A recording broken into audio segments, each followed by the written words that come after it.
നടൻ ഷൈൻ ടോം ചാക്കോയ്ക്കെതിരെ വീണ്ടും പരാതി. നടി അപർണ ജോൺസ് ആണ് പരാതി നൽകിയത്. ഷൈൻ ലഹരി ഉപയോഗിച്ച് സൂത്രവാക്യം സിനിമയുടെ സെറ്റിൽ വെച്ച് മോശമായി പെരുമാറി എന്നാണ് പരാതി.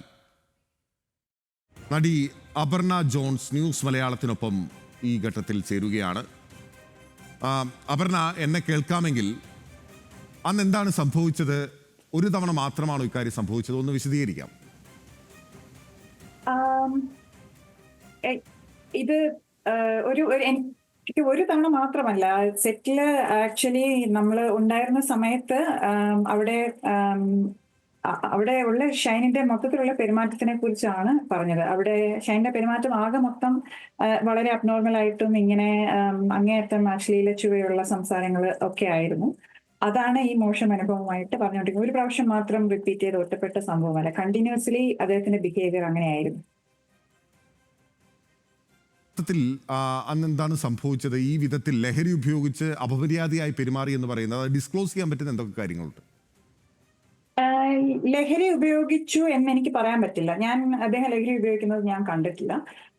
പക്ഷേ ഈ നമ്മളോട് പെരുമാറുന്ന ഒരു രീതി അത് വളരെ ഡിസ്റ്റർബിംഗ് ആണ്. വളരെ അൺകംഫർട്ടബിൾ ആയിട്ട് അങ്ങേയറ്റം സ്ട്രോങ് ആയിട്ടുള്ള ഒരു സെക്ഷൽ ചുവയുള്ള വർത്തമാനങ്ങളാണ് പറഞ്ഞുകൊണ്ടേയിരിക്കുന്നത്. അത് വളരെയധികം അൺകംഫർട്ടബിൾ ആണ്. അത് ഒരു സാഹചര്യത്തിലല്ല. അത് സീൻ എടുക്കാൻ നമ്മൾ പ്രാക്ടീസ് ചെയ്യുമ്പോഴാണെങ്കിലും, അതല്ല നമ്മൾ ബ്രേക്കിനിരിക്കുമ്പോൾ നമ്മൾ ബ്രേക്ക് എടുത്ത് മാറി ബ്രേക്ക് പിടിച്ചിരിക്കുന്ന സമയത്താണെങ്കിലും ഒക്കെ തന്നെയും ഇതുപോലത്തെ സംസാരങ്ങൾ ഇങ്ങനെ സംസാരിച്ചു കൊണ്ടേയിരിക്കുന്ന ഒരവസ്ഥയായിരുന്നു ഉണ്ടായിരുന്നത് അവിടെ.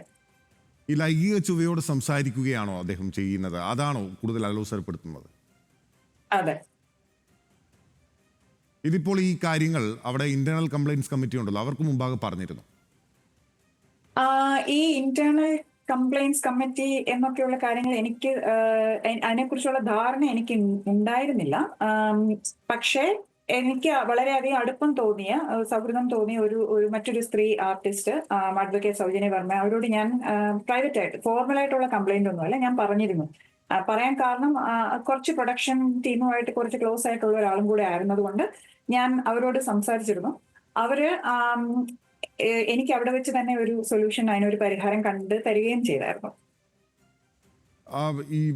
ഈ സിനിമയുടെ ഉത്തരവാദിത്തപ്പെട്ട ആളുകളിലേക്ക്, നിർമ്മാതാവ്, സംവിധായകൻ ഉൾപ്പെടെയുള്ളവരാണല്ലോ ഈ സിനിമയുടെ ഒരു പ്രധാന ആളുകൾ എന്ന് പറയുന്നത്, അവരിലേക്കൊക്കെ കാര്യങ്ങൾ അറിയിച്ചിരുന്നു? ഗുരുതരമായ ഒരു പ്രശ്നമല്ലേ ഇത് അപർണ? ഞാനായിട്ട് അവരോട് നേരിട്ട് പറഞ്ഞിട്ടില്ല. പക്ഷെ ഞാൻ ഈ അഡ്വക്കേറ്റ് സൗജന്യ വർമ്മ എന്ന് പറയുന്ന എന്റെ സുഹൃത്തിനടുത്ത് ഞാൻ പറഞ്ഞു. എനിക്കത് അവിടെ വെച്ച് തന്നെ അവർ മുഖേന ഒരു സൊല്യൂഷൻ കിട്ടിയതുകൊണ്ട്, അവിടെ ഒരു പരിഹാരം കിട്ടിയത് കൊണ്ട് ഞാനത് പിന്നെ ഞാൻ ഹാപ്പി ആയിരുന്നു ആ പരിഹാരത്തിൽ. അതുകൊണ്ട് പിന്നീട് മുന്നോട്ട് അത് ഫോർമൽ ആക്കണ്ട എന്നുള്ളൊരു തീരുമാനമായിരുന്നു എന്റേത്. അന്ന് ഈ ഷൈൻ ഇക്കാര്യം അറിഞ്ഞിരുന്നു? ഈ അഡ്വക്കേറ്റുമായി ബന്ധപ്പെട്ട് സംസാരിച്ചപ്പോൾ ഷൈൻ ഇക്കാര്യം അറിഞ്ഞിരുന്നോ, തിരിച്ചറിഞ്ഞിരുന്നോ? അതെനിക്കറിയില്ല. എനിക്ക് തോന്നുന്നില്ല ഷൈനിനെ ശരിയാക്കുക എന്ന് പറയുന്നത് ഒരു ദിവസം കൊണ്ട് സാധിക്കുന്ന ഒരു കാര്യമാണെന്ന് എനിക്ക് തോന്നുന്നില്ല. ഷൈനിനെ നമ്മൾ മറ്റുള്ളവരുടെ പേഴ്സണൽ ബൗണ്ടറീസ് മനസ്സിലാക്കാതെ, ഒരു കോമൺ സെൻസ് ഇല്ലാതെ പെരുമാറിക്കൊണ്ടേ ഇരിക്കുന്ന ഒരാളിനെ ഒരു ദിവസം കൊണ്ട് ശരിയാക്കി പ്രൊഫഷണൽ ആക്കി എടുക്കാൻ പറ്റുമെന്ന് എനിക്കറിയില്ല. അത് ചിലപ്പം അദ്ദേഹത്തിന് കണ്ടിന്യൂസ് ആയിട്ട് ഒരു ചികിത്സയോ അല്ലെങ്കിൽ കൗൺസിലിങ്ങോ എന്താണെങ്കിലും, എന്ത് മാർഗമാണെങ്കിലും അത് വേണ്ടി വന്നേക്കാം. പക്ഷേ ആ സമയത്ത് ഷൈനോട് പറഞ്ഞിട്ടുണ്ടോ, അറിഞ്ഞോ എന്നുള്ളതിനെ കുറിച്ച് എനിക്കറിയില്ല. പക്ഷെ ഞാൻ ചോദിച്ച പരിഹാരം എനിക്ക് കിട്ടിയത്. ഇപ്പോൾ ഔദ്യോഗികമായി പരാതി നൽകിയിട്ടുണ്ടോ അപർണ? ഇല്ല, ഫോർമലായിട്ട് പരാതി നൽകിയിട്ടില്ല. ഞാനിത് ഇപ്പൊ ഇത്രയും വിൻസി എന്ന് പറയുന്ന നടി വന്ന് ഇത്രയും പറഞ്ഞ് ഇത് എന്റെ പേര് പുറത്തു വന്ന് എന്നോട് ചോദിക്കാൻ തുടങ്ങിയത് കൊണ്ടാണ് ഞാൻ ഇപ്പൊ പുറത്തു വന്ന് പറയുന്നത്. ഞാൻ ഫോർമലായിട്ട് പരാതി കൊടുക്കാൻ തീരുമാനിച്ചിട്ടുണ്ടായിരുന്നില്ല. അത് പുറത്തേക്ക് പറയാൻ ഉള്ള കാരണം വിൻസിയുടെ ഈ കാര്യങ്ങളിലൂടെ ആ വിഷയം പുറത്തു വന്നതുകൊണ്ട് മാത്രമാണ്. ആണ് കാര്യം. അന്ന് എനിക്ക് അവിടെ ഒരു ഡിസ്കംഫോർട്ട് ഉണ്ടായി. ഞാനത് അപ്പൊ തന്നെ അവിടെ എനിക്ക് എന്താണ് കംഫോർട്ട് ആയിട്ടുള്ള ഒരാളുടെ അടുത്ത് സംസാരിച്ചു. എനിക്ക് അവിടെ വെച്ച് തന്നെ പരിഹാരവും കിട്ടി. അത് ഞാൻ അവിടെ തീർന്നു എന്ന് വിചാരിച്ച് ഞാൻ വന്നതാണ്. പിന്നെ ഈ കോലാഹലമെല്ലാം ഉണ്ടായപ്പോ വിൻസി സഹപ്രവർത്തകൻ പറഞ്ഞ് എന്റെ പേര് പറയുകയും പിന്നീട് അതിനെ തുടർന്ന് ഫോർമലായിട്ടും ഇൻഫോർമലായിട്ടും ഒരുപാട് ആൾക്കാരോട് സംസാരിക്കേണ്ടി വരികയും എന്റെ പേര് യൂസ് ചെയ്യുകയും എക്സ്പ്ലെയിൻ ചെയ്യേണ്ടി വരികയും ഒക്കെ ചെയ്തതിന്റെ ഭാഗമായിട്ടാണ് ഇപ്പൊ എനിക്ക് പുറത്തു വന്ന് സംസാരിക്കേണ്ടി വരുന്നത്. ഇപ്പോൾ ഈ പരാതി നൽകണമെന്ന് ആരെങ്കിലും ആവശ്യപ്പെട്ടിട്ടുണ്ടോ ഇപ്പോൾ ഈ പുറത്ത് തുറന്നു പറയാൻ ധൈര്യം കാണിച്ചതിന് പിന്നാലെ? ഇതുവരെ ഇല്ല, ഇതുവരെ ആരും കോണ്ടാക്ട് ചെയ്തിട്ടില്ല അങ്ങനെ. അങ്ങനെ ആരെങ്കിലും പരാതി നൽകണമെന്ന് ആവശ്യപ്പെട്ടാൽ പരാതി നൽകുമോ അപർണ? എനിക്ക് പരാതി നൽകുന്നതിന് ബുദ്ധിമുട്ടൊന്നുമില്ല. പക്ഷെ അതിന്റെ തുടർന്നുള്ള പ്രോസസ്സ് എന്താണെന്ന് എനിക്ക് മനസ്സിലായി. എനിക്കിവിടെ ഒരു ബിസിനസ് ഉണ്ട്. ഞാനിവിടെ ഫുൾ ടൈം വർക്ക് ചെയ്യുന്ന ഒരാളാണ്. അപ്പൊ ഇവിടെ നിന്നുകൊണ്ട് എനിക്ക് അതിനെ ആ ലിമിറ്റേഷൻസിനകത്ത് നിന്ന് ചെയ്യാൻ പറ്റുന്ന ഒരു കാര്യമാണെങ്കിൽ മാത്രമേ ഞാൻ അത് ചെയ്യൂ. കാര്യം സിനിമയല്ല എന്റെ മെയിൻ പ്രൊഫഷൻ, അതല്ല ഇതുവരെ. അപ്പൊ എനിക്കിവിടെ എന്റെ പ്രൊഫഷൻ വിട്ടിട്ട് അത് ഫോളോ അപ്പ് ചെയ്യാനുള്ള ലിമിറ്റേഷൻസ് ഉണ്ട്.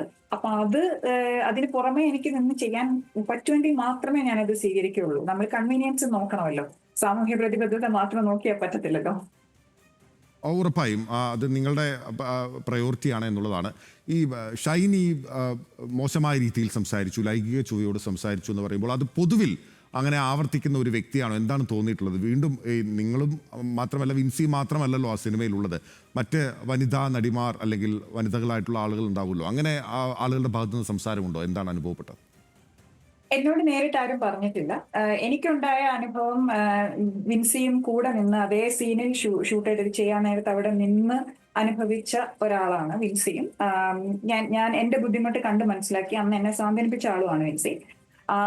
അല്ലാതെ ഒരാൾ എൻ്റെ അടുത്ത്, മറ്റൊരു സ്ത്രീ എൻ്റെ അടുത്ത് പേഴ്സണലി പറഞ്ഞിട്ടില്ല നമുക്ക് അങ്ങനെ ഒരു അനുഭവം ഉണ്ടായിരുന്നു. പക്ഷെ എല്ലാവരും ഇരിക്കുമ്പോഴും ഒരു പൊതുവായ ഒരു വേദിയിലും സീൻ എടുക്കുമ്പോഴും എപ്പോഴാണെങ്കിലും ഷൈനിന്റെ പെരുമാറ്റം ഇങ്ങനെ തന്നെയാണ്. ഈ ഷൈൻ ലഹരി ഉപയോഗിച്ചോ എന്ന് തെളിയിക്കാൻ അപർണയുടെ കയ്യിലൊന്നുമില്ല, അതുകൊണ്ട് ഒരു ആരോപണമായി ഉന്നയിക്കുന്നില്ല. അറിയില്ല എന്ന് കൃത്യമായി പറഞ്ഞു കഴിക്കുന്നു, അത് വ്യക്തമാണ്. പക്ഷേ ഈ ഷൈൻ്റെ സ്വഭാവത്തിൽ ഒരു അസ്വാഭാവികത ഉണ്ടായിരുന്നോ പെരുമാറ്റത്തിലല്ല?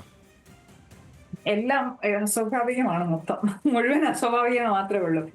ഒരു സാധാരണ മനുഷ്യൻ സംസാരിക്കുന്നത് പോലെയല്ല ബോഡി ലാംഗ്വേജ്, ശരീരഭാഷ അങ്ങനെയല്ല.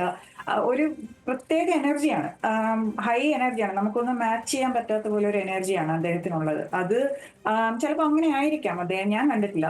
നമുക്ക് പരിചയമില്ലാത്ത ഒരു സ്വഭാവ വിശേഷം കാണുമ്പം എങ്ങനെ റിയാക്ട് ചെയ്യണം, എങ്ങനെ ഇന്ററാക്ട് ചെയ്യണം എന്നുള്ളതിനൊരു കൺഫ്യൂഷൻ വരുമല്ലോ. പക്ഷെ വളരെ നല്ല നടനുമാണ്. സീൻ വിളിച്ചു കഴിയുമ്പോൾ അല്ലെങ്കിൽ ആക്ഷൻ വിളിച്ചു കഴിയുമ്പോൾ അദ്ദേഹം പെർഫോം ചെയ്യുന്നത് കണ്ടു കഴിഞ്ഞാൽ നമുക്ക് ഒരുപാട്, ആസ് ആൻ ആക്ടർ നമുക്ക് ഒരുപാട് പഠിക്കാനുണ്ട്. പക്ഷെ വ്യക്തി എന്ന നിലയിലുള്ള നിലവാരം മനുഷ്യരെല്ലാം പുലർത്തുക എന്നുള്ളത് വളരെ പ്രധാനപ്പെട്ട ഒരു കാര്യമാണല്ലോ അപർണ. ഒരു കാര്യം കൂടി ഓക്കെ പറയാം. തീർച്ചയായും അതുകൊണ്ടാണ് ഞാൻ എന്റെ അൺകംഫർട്ടബിൾ ആണ്, ഞാൻ ഡിസ്റ്റർബ്ഡ് ആണോ എന്നുള്ള കാര്യം ഉന്നയിച്ചിട്ട് എനിക്ക് അവിടെ ഒരു സൊല്യൂഷൻ വേണമെന്ന് ഞാൻ പറഞ്ഞു. അതുകൊണ്ടാണ് കാര്യം, നല്ലൊരു ആക്ടറായി നല്ലൊരു പെർഫോമർ ആയാൽ മാത്രം പോരാ. ഒരു വർക്ക് സ്പേസിൽ, ഒരു പ്രൊഫഷണൽ സെറ്റിംഗിൽ ആ ഡെക്കോറം കീപ്പ് ചെയ്യാൻ ആരായാലും എല്ലാവരും പഠിക്കണം. അത് ചെയ്യാൻ അറിയാൻ പാടില്ല എന്നുണ്ടെങ്കിൽ ഏത് മുഖേനയും, നിയമപരമായോ ചികിത്സയാണ് വേണ്ടതെങ്കിൽ അങ്ങനെ, കൗൺസിലിംഗ് ആണ് വേണ്ടതെങ്കിൽ അങ്ങനെ, ഇനി എന്ത് മാർഗം ഉപയോഗിച്ചാണെങ്കിലും അദ്ദേഹം അത് മനസ്സിലാക്കി അത് തിരുത്തി പ്രൊഫഷണലി ബിഹേവ് ചെയ്യാൻ പഠിച്ച് തിരിച്ചു വരണം. അപർണ, പ്രേക്ഷകർക്ക് വേണ്ടി ഒരു ചോദ്യമാണ്. അപർണ ഇപ്പോൾ മറ്റൊരു പ്രൊഫഷനാണ് പ്രധാനമായും എന്ന് പറഞ്ഞിരുന്നല്ലോ. അപ്പോൾ അപർണ സിനിമയുടെ പശ്ചാത്തലം, അപർണയുടെ ഒരു സിനിമാ പശ്ചാത്തലം ഒന്ന് വിവരിക്കാമോ? അത് ചോദിക്കാൻ ഒരു കാരണമുണ്ട്, അതിലേക്ക് ഞാൻ വരാം. ഓക്കെ, എന്റെ ആദ്യത്തെ മൂവിയാണ്. ഞാൻ ആദ്യമായിട്ട് ക്യാമറയുടെ മുന്നിൽ ക്യാമറ ഫേസ് ചെയ്യുന്നത് സൂത്രവാക്യത്തിലാണ്. പക്ഷെ ഇതൊരു പാഷൻ തന്നെയാണ്. ഇവിടെ മറ്റൊരു പ്രൊഫഷൻ ചെയ്യുന്നുണ്ടെങ്കിലും എനിക്ക് ഇതിനു മുമ്പും വളരെയധികം ഓപ്പർച്യൂണിറ്റീസ് വന്നിട്ടും എന്റെ പ്രയോറിറ്റീസ് വേറെ ആയിരുന്നത് കൊണ്ട് എനിക്കത് ടേക്കപ്പ് ചെയ്യാൻ പറ്റിയിട്ടുണ്ടായിരുന്നത്. അപ്പൊ ഇപ്പോൾ എനിക്ക് അങ്ങനെ ഒരു സാഹചര്യമുണ്ട്. ഇവിടെ നിന്ന് ഞാനൊരു ബിസിനസ് ഒക്കെ എസ്റ്റാബ്ലിഷ് ചെയ്തിട്ടുണ്ട്. അപ്പൊ എനിക്ക് നാട്ടിൽ നിന്നും വർക്ക് ചെയ്തുകൊണ്ട് ഇവിടുത്തെ കാര്യങ്ങൾ മാനേജ് ചെയ്തുകൊണ്ട് അവിടെ നിന്ന് എനിക്ക് തുടർന്ന് അഭിനയിക്കാൻ ഒരു ചാൻസ് വന്നു കഴിഞ്ഞാൽ ചെയ്യാൻ പറ്റും ഉള്ളത് കൊണ്ട് ഞാനത് ചെയ്യുന്നു. ഈ വിൻസിയുടെ പരാതി ഉയർന്നപ്പോഴും കേട്ടിരുന്ന ഒരു കാര്യം, ഇപ്പോൾ ഇന്ന് അപർണയുമായി ബന്ധപ്പെട്ടത് കേൾക്കുകയും ചെയ്തിരുന്നു. അതിൽ യാഥാർത്ഥ്യമുണ്ടോ എന്നറിയാൻ വേണ്ടിയിട്ടാണ്. ഈ വായിൽ നിന്ന് വെള്ളപ്പൊടി പുറത്തേക്ക് വന്നു, തുപ്പി എന്ന വിധത്തിലെല്ലാം തന്നെ ഒരു ആക്ഷേപം ഉണ്ടായിരുന്നു. അത് ഞാനും കണ്ടതാണ്, ഞാൻ വിറ്റ്നസ് ചെയ്തതാണ്. ഞാനും വിൻസിയും ഷൈനും കൂടെ ഉള്ള ഒരു കോമ്പിനേഷൻ സീൻ എടുക്കുന്ന സമയത്ത് അറിയാതെയാണോ അറിഞ്ഞുകൊണ്ടാണോ എന്നറിയില്ല, അദ്ദേഹം സംസാരിക്കുമ്പോഴും അല്ലാതെ ഇരിക്കുമ്പോഴും വായിൽ നിന്ന് ഒരു വൈറ്റ് പൗഡർ എന്ന് മാത്രമേ എനിക്ക് പറയാനൊക്കൂ. അതെന്തും ആകാം, ഗ്ലൂക്കോസ് ആവാം, ഷുഗർ പൗഡർ ആവാം, എന്തും ആകാം. പക്ഷെ അത് മേശപ്പുറത്തേക്ക് വീഴുന്നുണ്ടായിരുന്നു എന്നുള്ളത് ഞാനും കണ്ടതാണ്. അപർണ, ഒരു കാര്യം കൂടി, ഞാൻ നേരത്തെ ഈ അപർണയുടെ സിനിമാ പശ്ചാത്തലം ചോദിക്കാനുള്ള ഒരു കാരണം, അപർണ ഒരു യുവനടി എന്ന നിലയിൽ, അല്ലെങ്കിൽ സിനിമ ഒരു പാഷനായി കണ്ട് അതിലേക്ക് ഇപ്പോൾ വന്ന ഒരാൾ എന്ന നിലയിൽ, ഈ വിധത്തിലുള്ള പരാതികൾ വന്നവരുടെ എല്ലാം മുൻ അനുഭവങ്ങൾ അവർ സിനിമയിൽ നിന്ന് പൂർണ്ണമായി വാനിഷ് ഔട്ട് ചെയ്യപ്പെടുന്ന ഒരു കാഴ്ചയായിരുന്നു. അങ്ങനെ ഒരു ഭയം ഉള്ളതുകൊണ്ട് പലരും ഇത്തരം കാര്യങ്ങൾ പുറത്തു പറയാൻ തയ്യാറാകുന്നില്ല എന്നതൊരു വസ്തുതയായി നിലനിൽക്കുകയാണോ? എനിക്കതിനെ കുറിച്ച് കമന്റ്സ് ഇല്ല. അതൊക്കെ പേഴ്സണൽ ചോയ്സസ് ആണല്ലോ. ഇപ്പൊ ഞാനും എനിക്ക് ഒരു പ്രശ്നമുണ്ടായി, ഞാനതവിടെ സെറ്റിൽ പറഞ്ഞു. എനിക്ക് പരിഹാരം കിട്ടിയത് കൊണ്ട് ഞാനത് ഫോർമൽ ആക്കണ്ട എന്ന് പറഞ്ഞു. ബിക്കോസ് ഞാൻ അവിടെ നിൽക്കുന്ന ഒരാളല്ല. എനിക്ക് തിരിച്ചിങ്ങോട്ട് വന്ന് ഇവിടെ എന്റെ ലൈഫ് ഇവിടെയാണ്, എന്റെ പ്രൊഫഷൻ ഇവിടെയാണ്, ഞാൻ അവിടെ കണ്ടിന്യൂ ചെയ്യണം. ഇനി ഒരു സിനിമ ഉണ്ടാകുമോ ഇല്ലയോ അങ്ങനത്തെ കാര്യങ്ങളൊന്നും എനിക്കറിയില്ല. കാര്യം എന്റെ ആദ്യത്തെ സിനിമ പുറത്ത് വന്നിട്ടില്ല, എന്നെ ആളുകൾക്ക് അറിയില്ല. അപ്പോ ഞാൻ ഇങ്ങ് വന്നു. അല്ലാതെ അവിടെ നിന്ന് ഇത് കണ്ടിന്യൂസ് ആയിട്ട് പ്രൊഫഷണലി ഇത് കണ്ടിന്യൂ ചെയ്ത് പോകണമെന്നുള്ള ഒരു സാഹചര്യമാണ്. അങ്ങനെ ഒരു തോട്ടാണെങ്കിൽ തീർച്ചയായും എന്റെ വർക്ക് പ്ലേസ് സേഫും കംഫർട്ടബിളും ആക്കാൻ വേണ്ടി എന്നെ കൊണ്ടാവുന്നത് ഇങ്ങനെ ഒരു പ്രശ്നം വന്നു കഴിഞ്ഞാൽ അവിടെ ആയിരുന്നെങ്കിൽ ഒരു പക്ഷെ ഞാൻ അതിന് മുന്നോട്ട് ഇറങ്ങിയാണ്. ശരി, താങ്ക് യു. അപർണ ജോൺസ് ആണ് നമ്മളോട് സംസാരിച്ചത്. വളരെ നന്ദി. തുറന്നു പറയാൻ ധൈര്യം കാണിച്ചതിന് നന്ദി. ന്യൂസ് മലയാളത്തോട് സംസാരിച്ചതിനും നന്ദി അപർണ ജോൺസ്. ഷൈൻ ടോം ചാക്കോ സൂത്രവാക്യം സിനിമയുടെ സെറ്റിൽ വെച്ച് മോശമായി പെരുമാറി എന്ന പരാതി ഉന്നയിച്ചിരിക്കുകയാണ്. ഇപ്പോൾ നേരത്തെ വിൻസി അലൂഷ്യസിൻ്റെ പരാതി ഒത്തുതീർപ്പാക്കാനുള്ള ശ്രമം സിനിമാ സംഘടനകളുടെ ഭാഗത്തു നിന്ന്, ആ സിനിമയുടെ നിർമ്മാതാക്കളുടെ അണിയറ പ്രവർത്തകരുടെ ഭാഗത്തു നിന്ന് ഉണ്ടാകുന്നതിനിടയിലാണ് അതേ സെറ്റിൽ വെച്ച് തന്നെ ഷൈൻ ഗുരുതരമായ രീതിയിലുള്ള അപമാനം മറ്റുള്ളവർക്ക്, സ്ത്രീകൾക്ക് നേരെ നടത്തി എന്ന ആരോപണം പുറത്തു വരുന്നത്.